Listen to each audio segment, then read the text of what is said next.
বাবা 10টা টাকা দাও না, আমার বিড়ি প্যাকেটটা শেষ হয়ে গেছে। যদি দাও তাহলে একটা বিড়ি প্যাকেট কিনবো।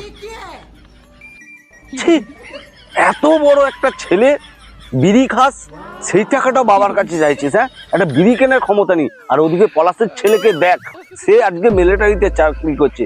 আর এদিকে অমরের ছেলেটাকে দেখ, সেও মিলিটারিতে চাকরি করছে। আর তুই বিড়ি কেনার পয়সা নেই, বাবার কাছে চেয়ে খাস।